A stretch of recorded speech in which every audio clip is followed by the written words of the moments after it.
¿Qué tal? Bienvenidos, gracias por acompañarnos un domingo más, en una semana en la que hemos vuelto a ver la cara más dura de la migración. 5 personas morían en su intento de llegar a las costas canarias a bordo de una patera tras 10 días de travesía en medio del mar.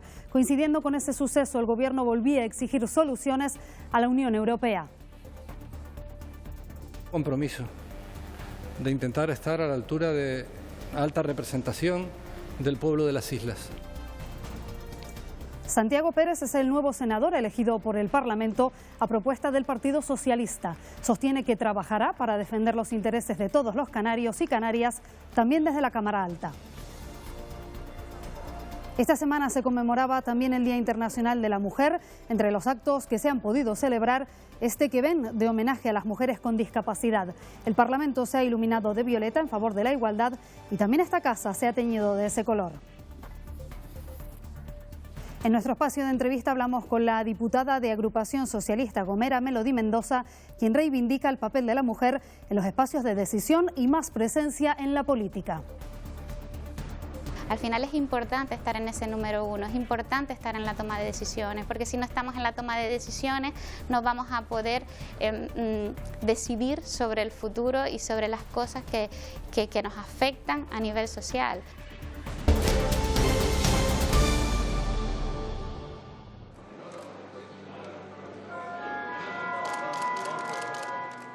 Una infancia muy bonita, muy tranquila, en una familia sencilla, humilde. Somos 3 hermanas, una hermana mayor que me lleva 5 años de diferencia y una hermana más pequeña con la que me llevo 8 años de diferencia. Mi mamá es ama de casa y mi padre tiene un taller de chapa y pintura. Me decanté por Derecho porque entendía que tenía muchas posibilidades o tenía muchas vías para poderme dedicar a distintas profesiones. Recuerdo que fui a una reunión donde estaban los consejeros de Economía y Hacienda de toda Canarias, de todos los cabildos, y recuerdo perfectamente que cuando iba a entrar a la reunión, el segurita me dice: no, usted todavía no, usted entra luego, cuando usted entra, la prensa entra después, fue lo que me dijo exactamente. Le dije: pero no soy prensa. Dice: no, le digo: no, soy consejera de Hacienda. Dice: ay, es que te vi tan jovencita, una mujer y tan jovencita. Entonces, esas cosas es las que yo creo que esta semana también debemos reivindicar mucho y cambiar esos estereotipos.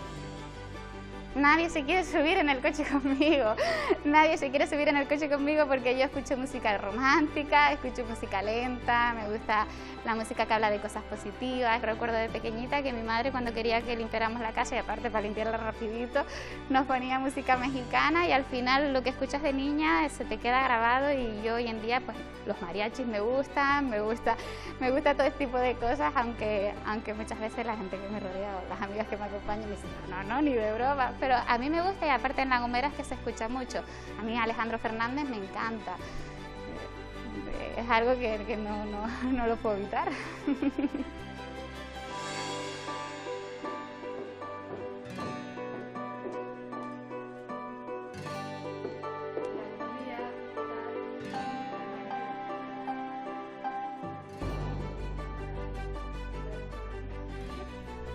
Bueno, esta semana se ha conmemorado el Día Internacional de la Mujer y este año, además de reivindicaciones como, por ejemplo, la equiparación salarial o el hecho de que podamos romper el techo de cristal, se ha puesto de manifiesto que la pandemia ha afectado también a las mujeres más que a los hombres. En todo este tiempo, en todos estos años que se ha ido avanzando, ¿considera usted que hemos caminado más de lo que queda por delante o que es al contrario, que todavía lo que queda por recorrer es mucho? Bueno, ha sido un camino largo, todavía creo que también nos queda mucho camino por andar. Hay datos que reflejan que si seguimos a este ritmo hay cosas que veremos dentro de muchísimos años. Por ejemplo, actualmente, este año el manifiesto de la ONU hablaba y trataba sobre las mujeres líderes. Hoy en día solamente en 22 países del mundo hay mujeres que lideran.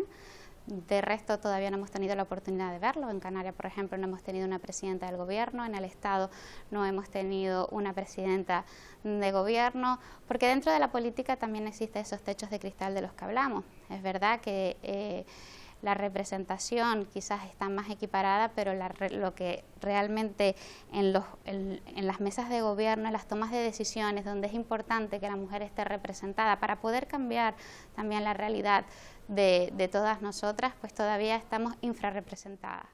¿Es un camino largo? Sí. Hace poco yo leía que en el año 1975 fue cuando se celebró la primera conferencia mundial sobre el papel que jugaba la mujer en la sociedad, y ahí se establecieron los objetivos que íbamos a alcanzar o que se pretendían alcanzar para poder alcanzar esa igualdad real y efectiva. Pues 46 años después continuamos peleando y luchando por alcanzar esos objetivos que se establecieron en su día. Esta pandemia ha afectado, como usted ha dicho, sobre todo a las mujeres. Encerrarnos en casa, había encuestas del ISI que decía que hace poquito salían a la luz los datos de que las mujeres decían que las tareas se le habían duplicado, a pesar de estar los dos convivientes en el mismo domicilio, las tareas a las mujeres se le habían duplicado, si habían dependientes a la mujer era la que se le había atribuido. Entonces todos esos papeles y todos esos roles que hemos arrastrado durante muchos años tenemos todavía que cambiarlo. Hablaba usted de la necesidad de que las mujeres tengan más presencia en el ámbito político, en la toma de decisiones. ¿Alguna vez usted, en el desempeño de su actividad profesional en política o en su actividad anterior, ha sentido que se le discriminaba o que en cierta manera se le desplazaba por el hecho de ser mujer? Afortunadamente en mi grupo parlamentario, que es donde yo desempeño mi labor, somos 2 hombres y una mujer, pero yo no he tenido esa sensación o no lo he sentido, pero sí puedo decir que he ido o he tenido que asistir a tomas de decisiones donde la mujer queda palpable que está infrarrepresentada. A lo mejor son en mesas de 15 hombres donde se van a tomar decisiones y solo una mujer, solo he estado yo o solo hemos estado 3 mujeres, o sea, seguimos estando en minoría. Además, cuando me refiero a tomas de decisión o ser líderes, tenemos 88 municipios en Canarias. Creo que solamente hay 20 alcaldesas o 19 alcaldesas.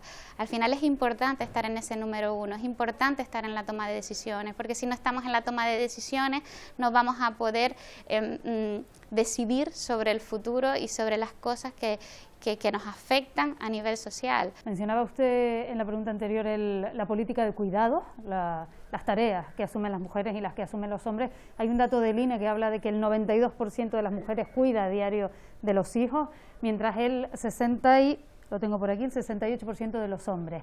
Esto repercute, por ejemplo, en que muchas mujeres pues se vean obligadas a quedarse en casa en las primeras etapas de la infancia de sus hijos e hijas, y un partido como el suyo, también otros de aquí de la Cámara, están promoviendo ese impulso de la educación de 0 a 3 años, ¿verdad? ¿Por qué lo considera usted importante? La primera que se sacrifica o que pone en cuestión si debo de seguir con mi vida profesional o dedicarme a mi vida familiar es la mujer. Entonces tenemos que dar facilidades para que directamente no tengas que plantearlo, sino que sea posible la conciliación de la vida familiar con la vida profesional. Y creemos que una clave es la educación de 0 a 3 años. Tenemos muy pocas plazas en la comunidad autónoma de 0 a 3 años públicas. Queremos aumentar ese número, esa cifra. Ya se han llevado varias iniciativas en el Parlamento de Canarias aprobadas por unanimidad por todas las formaciones políticas en este caso para ampliar esa oferta de plazas públicas. Me llamó la atención, por cierto, que el otro día daba la consejera el dato de que en El Hierro no hay ninguna plaza pública de 0 a 3. No, en El Hierro no hay ninguna de 0 a 3. Creo que es la única isla que no tiene. Pero tenemos que llegar a todo el rincón y a todas las islas. Evidentemente habrá islas que lo demandan más y otras que lo demandan menos, pero independientemente de que la demanda sea menos, hay que implantarla para que las mujeres no se cuestionen en ningún momento el papel de poder conciliar la vida familiar con la vida laboral. Y creemos que es clave la educación de 0 a 3 años, además de todas las causas positivas, las cosas positivas que conlleva el desarrollo cognitivo del niño. Se ha demostrado que ayudaría a bajar las cifras de abandono escolar, que en Canarias tenemos una alta cifra de abandono escolar, y un sinfín de beneficios que traería establecer esta etapa educativa. Para las etapas superiores se ha anunciado que se van a convocar plazas en educación, y hay varios sindicatos que se han opuesto a esa convocatoria de oferta pública de empleo que se celebrará en el mes de junio. ¿Considera usted que es acertado que esas oposiciones sigan para adelante o cree que quizás se debería esperar un poco más para convocarlas? Bueno, no sé si la fecha es la adecuada, Lo que sí sé es que son meses de negociaciones complicadas, porque al final está representada la consejería, están representados todos los sindicatos y no ha habido unanimidad, no ha habido una aprobación unánime por todos para elegir la fecha. Lo que sí que es incuestionable es que esas plazas tienen que salir, que tenemos que consolidar a parte de nuestros profesionales del sistema educativo y que tenemos que introducir también a nuevos profesionales al sistema educativo y más con en el momento actual que estamos. No solo porque genera trabajo, en este caso y economía, sino porque el sistema educativo tenemos que reforzarlo y llevaban muchísimo tiempo pues las tasas de reposición sin salir adelante. Estamos intentando que salgan todos los años como se prometió y al final yo creo que es una cuestión de que se sienten, de llegar a entendimiento y de que esas 1.300 plazas pues salgan adelante y se puedan incorporar al sistema educativo lo antes posible. Otra decisión que se cuestionó a comienzos de curso fue el tema de apostar por la presencialidad en las aulas. El tiempo ha dado la razón a esa decisión, ha funcionado bien, la verdad, los protocolos en los centros educativos y a lo largo de este año se cumple ahora el primer año de ese confinamiento, de esa declaración del estado de alarma. Digo que a lo largo de este tiempo ha habido muchas cuestiones, muchas decisiones que también se han puesto en cuestión. Ahora el Consejo Interterritorial de Salud ha decidido que, por ejemplo, Canarias y Baleares sean las dos únicas comunidades autónomas que no tengan cierre perimetral, por ejemplo, para Semana Santa. ¿Cree usted que esa es una decisión acertada? Es una decisión acertada porque es verdad que nosotros a nivel nacional, si nos comparamos, hemos tenido unos niveles de contagio bajos, no hemos tenido nunca un alto nivel de contagio muy alto, los canarios hemos respondido bien a las medidas sanitarias que se nos han impuesto. Es verdad que nuestro motor económico, nuestro principal motor económico es el turismo, necesitamos que no nos cierren quizás perimetralmente, aunque es verdad que al hacerlo a nivel nacional no vamos a tener turistas nacionales, limita bastante que puedan llegar, pero yo creo que también es una decisión acertada porque al final se ha priorizado nuevamente la salud ante la economía y es que debe de ser así, más en un momento de pandemia como en el que estamos viviendo. Tomando estas medidas a nivel sanitario, sí que esperamos tener una buena temporada de verano, porque al final lo importante es conjugar economía y sanidad y salud, y yo creo que sí que vale la pena continuar tomando medidas sanitarias que nos protejan y que esto dé tiempo también a que la vacuna avance y que nos vayamos vacunando todos a un nivel un poco más acelerado. ¿Confía usted en que en verano pueda despegar el sector turístico? Apenas 4 meses. Ojalá supiera acertadamente que va a despegar o no va a despegar. Lo que sí sé es que se está trabajando y que se están tomando medidas para que así sea, porque lo que sí queremos es que se rescate lo antes posible. Es verdad que lo único que va a permitir ese rescate 100% es la inmunidad. Entonces, avanzar en la vacunación.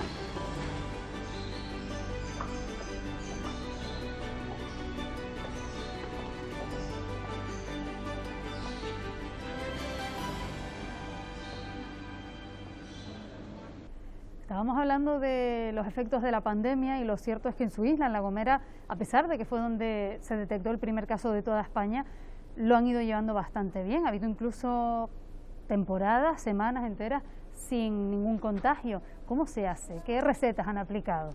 Bueno, yo creo que no hay ninguna receta milagrosa. Lo que ha habido es mucho trabajo y también intentarnos anticipar a la situación. Al final, que haber tenido el primer contagio que haya sido en La Gomera ha servido pues para ponernos siempre a estar en alerta, para que no se ampliara y que el nivel de contagio no aumentara. Eso por un lado. Y por otro también pues agradecer, así aprovecho también, agradezco la responsabilidad de todas las gomeras y los gomeros ante las medidas sanitarias. Han sido muy respetuosos y eso es muy importante para mantener el nivel de contagio muy bajo en la isla, o en ocasiones hemos estado prácticamente libres de COVID, hemos sido islas libres de COVID y sin ningún caso existente. Eso, sumado a ahora también las vacunas que están llegando a la isla, que ya se vacunó a todo el personal de riesgo, continuamos con un ritmo de vacunación no tan alto como el que quisiéramos, pero sí que estamos vacunando, intentar vacunar, inmunizar a toda la población, pues la verdad que ha ayudado a que la isla se mantenga en unos niveles buenos. Eso en la parte sanitaria, pero en la parte económica también las islas se han visto profundamente afectadas por la pandemia y ustedes, por ejemplo, esta semana en el Pleno ponían de manifiesto la situación del sector platanero y su posible afección en relación a la ley de cadena alimentaria que se está modificando en el Congreso de los Diputados. ¿Qué planteamiento hacen ustedes? Bueno, esta semana en el Pleno del Parlamento, desde la formación política a la que pertenezco, en este caso Agrupación Socialista Gomera, haciéndonos eco de las reivindicaciones del sector platanero, teniendo en cuenta que a nivel estatal se estaban haciendo las modificaciones de la ley de la cadena alimentaria, pues nos propusieron que trajésemos, y así lo hicimos, a la Cámara unas modificaciones para que se lleven a cabo en esa norma que se está tramitando. Se produce en una región ultraperiférica y por tanto en esa ley debería tener un trato diferenciado, y otra porque el precio mínimo de venta que estaban proponiendo al sector del plátano pues le ocasionaría la muerte. Más de 15.000 familias en Canarias que viven del sector platanero. Estamos hablando también que es un sector que aporta a la economía canaria 485 millones de euros. O sea, son momentos, aparte de proteger al sector platanero, es que estamos en un momento económico en el que no nos podemos permitir ni perder puestos de trabajo ni de perder inyección a la economía. Le cambio de tercio para preguntarle por esa situación que se ha generado estos días a nivel nacional, terremoto político, lo podemos calificar, en Madrid, en Murcia, Castilla y León. ¿Cree que toda esa situación que se ha generado, esa ruptura, por ejemplo, del pacto entre Partido Popular, Ciudadanos, esa unión del Partido Socialista con Ciudadanos, podría tener su impacto aquí en las islas? Por ejemplo, en el Pacto de las Flores, llamado Pacto de las Flores, ¿podrían quizás empezar a ver a Ciudadanos más como un aliado, más que como un partido de la oposición? Creo que no es el momento, creo que es el momento de que todos los partidos políticos estemos unidos, que le transmitamos a la sociedad que estamos trabajando y que estamos inmersos y sumergidos en lo que ahora corresponde, que es acabar con esta pandemia que nos está azotando muy fuerte, en recuperar el sistema económico, en respaldar a todas aquellas familias y aquellas personas que lo están pasando verdaderamente mal. No estamos pensando ahora mismo en ninguna estrategia política ni ver aliados políticos. Todo el que se quiera sumar y se quiera aliar ahora mismo con las 4 formaciones políticas que conformamos el gobierno, bienvenido, porque toda idea, toda aportación y todo trabajo que sume para que redunde y para que lo veamos en la sociedad canaria será aceptada y bienvenida. Ha sido elegido esta semana aquí en el Parlamento Santiago Pérez como senador por designación autonómica, y había 2 nombres, hasta pocos días antes había 2 nombres candidatos para ese puesto, Santiago Pérez y también Blas Acosta, el expresidente del Cabildo de Fuerteventura, que finalmente Acosta ha sido nombrado viceconsejero de Economía, no ha sido nombrado todavía, pero sí que ha sido designado como tal. ¿Qué opina usted de ese nombramiento? Bueno, la verdad es que yo personalmente no conozco a ninguno de los dos, ni a Santiago Pérez ni a Blas Acosta. Creo que si los dos están comprometidos en asumir el cargo que van a ostentar y que van a desarrollar desde que tomen posesión en adelante, siempre teniendo en cuenta que están trabajando y que en un momento muy complicado para Canarias y que vienen a entregar su esfuerzo, su trabajo y su dedicación para los canarios y para las canarias, yo poco más debo de aportar o debo de decir, en este caso en el nombramiento de ambos, que repito, a ninguno de los dos los conozco. Sí que tuve el placer de coincidir con la viceconsejera anterior de Economía, muy buena, esperemos que esté al mismo nivel el viceconsejero que viene a reemplazarla. Y con respecto al senador, nos tocaba designar a un senador autonómico, se propuso al señor Santiago Pérez. No había razón alguna para decir que no, y lo que sí que esperamos de él es que haga una representación adecuada a nivel estatal de todos los canarios y canarias. Agrupación Socialista Gomera tiene también un escaño en el Senado, y no sé si es una Cámara que en cierta manera le tienta. ¿Le gustaría quizás dar el salto a la política nacional y estar formando parte de la Cámara Alta? Ni siquiera me lo he planteado. Creo que el trabajo diario que conlleva ser diputada, el esfuerzo, la dedicación, por lo menos a nivel personal que yo le pongo y a nivel profesional, no estoy pensando en cargos de futuro. Y si en un futuro el partido me lo pidiese o se plantease, pues ya lo valoraría, pero en estos momentos no. Pero sí que creo que es una Cámara muy importante. Bueno, pues no sabemos si ese momento llegará o no, pero hasta entonces continuamos viéndola aquí en el Parlamento. Muchísimas gracias por habernos dedicado este rato durante el día de hoy. Vale, gracias a ustedes y gracias por el espacio.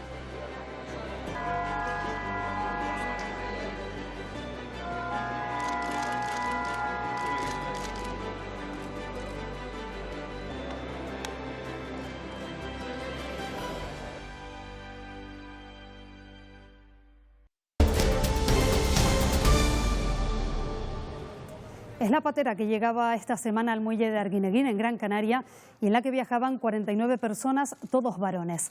Lamentablemente uno de ellos llegó sin vida y, según contaron los demás ocupantes, tuvieron que arrojar por la borda los cuerpos de otros 4 compañeros de viaje. 3 personas más requirieron asistencia hospitalaria.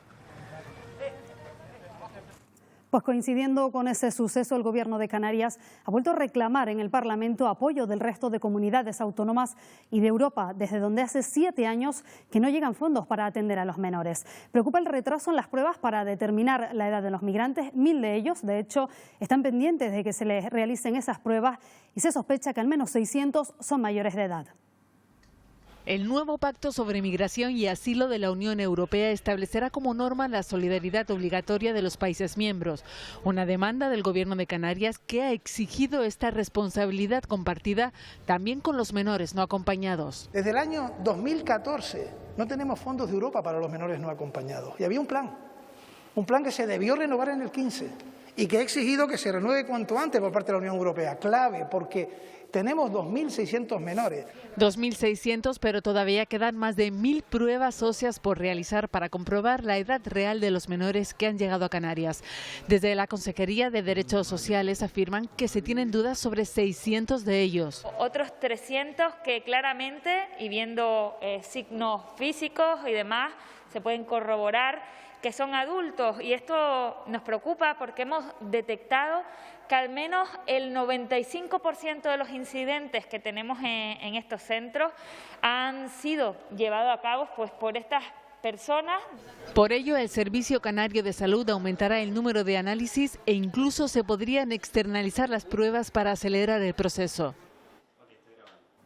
Otro de los debates del Pleno ha tenido como protagonista la oferta pública de empleo en sanidad, que ha sido suspendida por la justicia. El Ejecutivo ha dicho que articulará los mecanismos legales necesarios para que esas personas conserven su puesto. También la oposición preguntaba por las ayudas a pymes y autónomos que se han puesto en marcha esta semana. Ante las críticas de la oposición por la gestión de las ayudas a pymes y autónomos, Nueva Canarias defiende al Ejecutivo. No siendo suficiente, porque nada lo será. Al menos este Gobierno, que podía haber hecho lo que otros gobiernos de Canarias hicieron en la anterior crisis, tomó la decisión de hacer algo distinto. Pero los nacionalistas no se creen la excepcionalidad y urgencia con la que el Gobierno, dicen, ha vendido la medida. Sálvese quien pueda, porque el único criterio que existe es que se le otorga ayuda al primero que llega. No es ningún anuncio que mañana empieza la convocatoria, no es ningún anuncio que hemos adelantado los fondos, no es ningún anuncio que están los 80 millones, no es ningún anuncio que empezarán a cobrarlo en los próximos días. Choque frontal también con los populares a causa del ingreso mínimo vital. El PP lo califica de gran fiasco. El Estado ha rechazado el 84% de las solicitudes tramitadas hasta hoy. No cubre ni el 10% de todas las familias que no tienen recursos. Y Torres responde: el PP gobernó en la anterior crisis y nunca aprobó, dice, una ayuda social similar. Nosotros no sacamos pecho en absoluto de que haya 8.900 familias que reciban el ingreso mínimo vital. Lo que sí le decimos es que en Canarias hay al menos 8.900 familias que reciben algo porque antes no recibían absolutamente nada. Mientras, Ciudadanos pide al Gobierno que busque una solución al millar de profesionales afectados por la OPE de sanidad anulada en los tribunales. Han tenido que renunciar a tiempo de descanso, a tiempo de estar con su familia. No puede ser que por un error de la Administración todo ese trabajo quede tirado por la borda. El Gobierno asegura que ya ha presentado un incidente de subsanación. Todos los mecanismos desde el punto de vista jurídico al servicio del recurso pertinente, iremos a la casación si es precisa. Dice el presidente que el Ejecutivo es optimista ante el recurso presentado. Hablamos ahora de la ley de cadena alimentaria que se tramita en el Congreso. Lo veíamos también durante la entrevista porque en el Pleno ha salido adelante la propuesta de Agrupación Socialista Gomera para que se exceptúe a Canarias en el establecimiento del precio mínimo de venta. Una reivindicación del sector platanero que considera que se pone en peligro el sostén económico de unas 15.000 familias. Que es una petición mayoritaria de la inmensa mayoría de los grupos parlamentarios de Canarias. El fijar un precio mínimo ante la debilidad del mercado peninsular para el plátano canario va a hacer desaparecer a los pequeños productores. El tratar de cubrir un precio mínimo de coste conlleva indirectamente a que haya un volumen que no se pueda comercializar porque no cumplirá la ley. Y el concejal de La Laguna, Santiago Pérez, será finalmente el nuevo senador de designación autonómica a propuesta del Partido Socialista.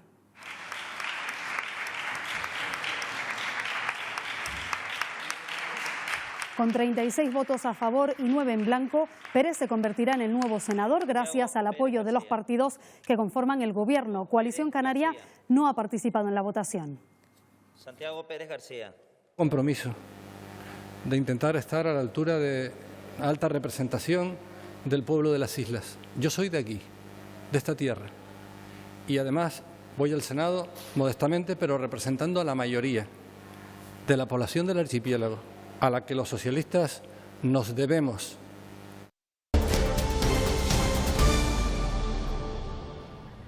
De esta forma que ven, iluminada de color violeta, ha lucido la fachada del Parlamento esta semana en conmemoración del Día Internacional de la Mujer. Un año en el que la pandemia ha obligado a que las reivindicaciones se hagan en otro formato, pero con el mismo objetivo: visibilizar el papel de las mujeres en la sociedad. También esta casa ha querido mostrar su compromiso con la igualdad, tiñéndose de violeta. Uno de los actos que sí se han celebrado de forma presencial es el que van a ver: compromiso del Parlamento con la igualdad y en favor de las mujeres con discapacidad. Ellas han reivindicado su papel dentro del movimiento feminista y han pedido que se pongan en marcha políticas públicas pensando en este colectivo. En el acto se ha presentado también el cupón de la ONCE conmemorativo del Día Internacional de la Mujer. Que en momentos de crisis como la que ha generado la COVID-19, los servicios de salud no dejen de prestar atención a las mujeres y niñas con discapacidad, vulnerando su derecho a una atención sanitaria digna. Que se pongan en marcha todas las medidas contenidas en el Pacto de Estado contra la Violencia de Género. Las mujeres se tienen que unir y crear más alianzas. Ninguna mujer puede quedar atrás. Nosotros también somos mujeres. Pues el presidente del Parlamento ensalzaba en su discurso el papel de la mujer y los avances que se han logrado en materia de igualdad. A pesar de que aún queda camino por recorrer, es importante, ha dicho Matos, trabajar para que no se retroceda.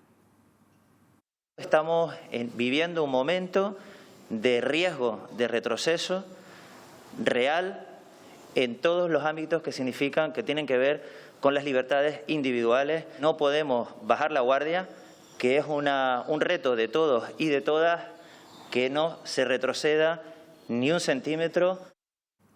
En los últimos meses, los niños y niñas en situación de desamparo en Canarias han aumentado un 13%. Las familias adoptantes de acogida piden al Parlamento un gran pacto de todas las fuerzas políticas para subsanar las deficiencias de estos menores que necesitan rehacer sus vidas, integrarse en una familia y vivir en sociedad.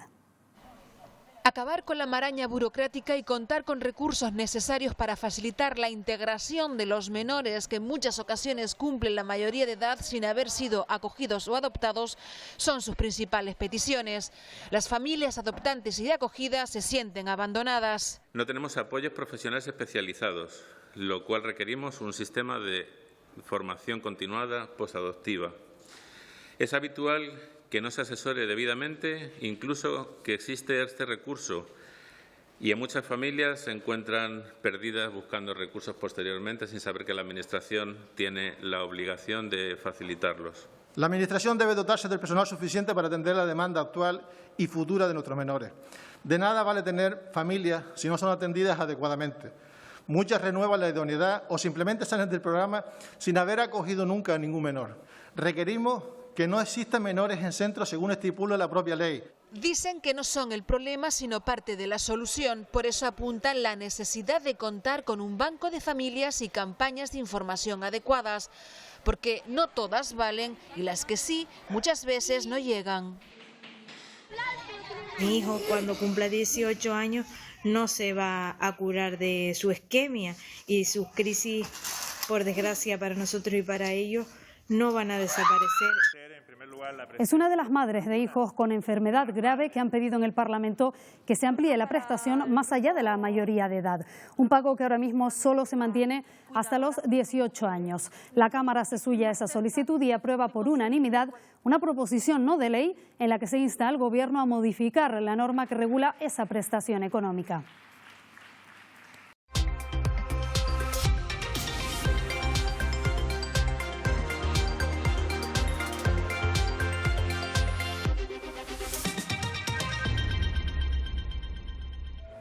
Esta misma semana el Ministerio de Sanidad y las comunidades autónomas han acordado las restricciones para hacer frente a la Semana Santa y evitar un repunte de contagios en esos días de vacaciones para muchos. Salvo Canarias y Baleares, el resto de autonomías tendrán cierre perimetral, habrá también toque de queda obligatorio y se limita más el número de personas que pueden reunirse. Todas estas medidas pueden ser reforzadas si así lo considera una determinada región. Canarias presentará su paquete de restricciones el próximo jueves después del Consejo de Gobierno. Hoy preguntamos, ¿cree usted que deberían aplicarse más restricciones de cara a la Semana Santa? ¿Tiene planeada alguna escapada para esos días? En Semana Santa es aglomeraciones, fiestas, venga que esto y que lo otro. No. O sea, yo pondría las más, si es posible, las más duras posibles. El toque de queda me parece buenísimo, también por el tema de los jóvenes que mantienen en la calle, y salir de viaje no. No, viaje ninguno, pero creo que es demasiado pronto. Creo que había que esperar un poquito hasta el verano, si no igual se va todo al garete otra vez. No, que va, con todo lo que está pasando, ni pensar en viajar. Y que la gente se guarde, que se quede en casita, y si tienen que cerrar, que cierren. Yo soy autónomo y no puedo salir de aquí, esperando que nos venga, porque aquí vivimos del turismo. Y yo tengo un rentacar y necesitamos que esto se mueva un poco, porque si no... Una restricción hay que hacerla, porque claramente vamos a ver que ahí estamos en un lugar que tenemos poca gente que está afectada, pero siempre tenemos que poner cuidado. Si abren para que la gente vaya a la playa y cosas, se va a complicar más la cosa. Es mejor que tengan su medida. Sí. Y en los viajes también que tengan todo restringido mientras tanto. El Gobierno calcula que el superávit correspondiente a los presupuestos de 2020 será de entre 160 y 180 millones de euros. Se trata de una cifra provisional, pero supone una cantidad considerable que podría utilizarse, dice el Ejecutivo, para gastos corrientes durante los próximos años. La Consejería de Hacienda avanzó además la liberación de los primeros 100 millones de euros adeudados por el Estado derivados del convenio de carreteras y de la firma de otro convenio para el próximo mes con el Gobierno central para conseguir los 400 millones restantes. En las cuentas del año 20, la cantidad, según nuestras apreciaciones, que no son definitivas, calculamos que puede estar entre 160 y 180 millones. Estos recursos se utilicen para nuevos gastos, porque ahora los tendríamos totalmente liberados, o, si fuera necesario, para compensar pérdidas de ingresos si la crisis económica persistiera. Con unas relaciones largamente consolidadas entre Canarias y el Reino Unido, los intereses de las islas pueden verse afectados por el acuerdo final sobre el Brexit. Es una situación que ha sido analizada en comisión por el Gobierno y los grupos. Es un acuerdo de mínimos y ahora hay muchas cosas que se podrán ir perfilando o deficiencias que se vayan detectando en el acuerdo que se deberán ir perfilando en acuerdos bilaterales. Y tenemos que estar vigilantes también de que esos acuerdos, pues, como se ha hecho en este tiempo, no tengan un impacto negativo para los intereses de Canarias. Y un apunte cultural, casi medio siglo después de su muerte, el legado de Óscar Domínguez sigue muy presente. Este pintor, escritor y escenógrafo nacido en La Laguna, en Tenerife, es para muchos el artista canario más universal. Solamente él y Manolo Millares tienen obra en los dos templos museísticos mundiales del arte moderno, el Museo de Arte Moderno de Nueva York y en el Menam, más conocido como Centro Pompidou en París.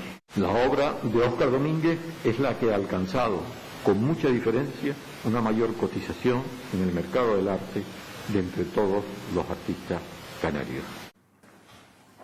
Todos los detalles de la vida y obra de Óscar Domínguez se condensan en un libro en el que ha colaborado el Parlamento.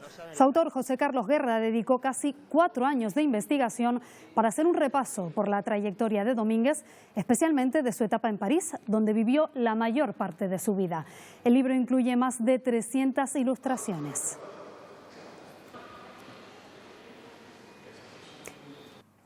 Y hoy queremos dedicar el final de nuestro programa a ellas, a las mujeres que forman parte del Parlamento. La cara más visible es la de las diputadas, pero también hay muchas trabajadoras que velan por el buen funcionamiento de la Cámara. De hecho, el 58% del personal son mujeres frente al 42% de los hombres. Desde aquí, nuestro particular homenaje a ellas en esta semana del Día Internacional de la Mujer. Con ellas les dejamos y les invitamos a que nos acompañen el próximo domingo. Hasta ese momento, que tengan una muy feliz semana.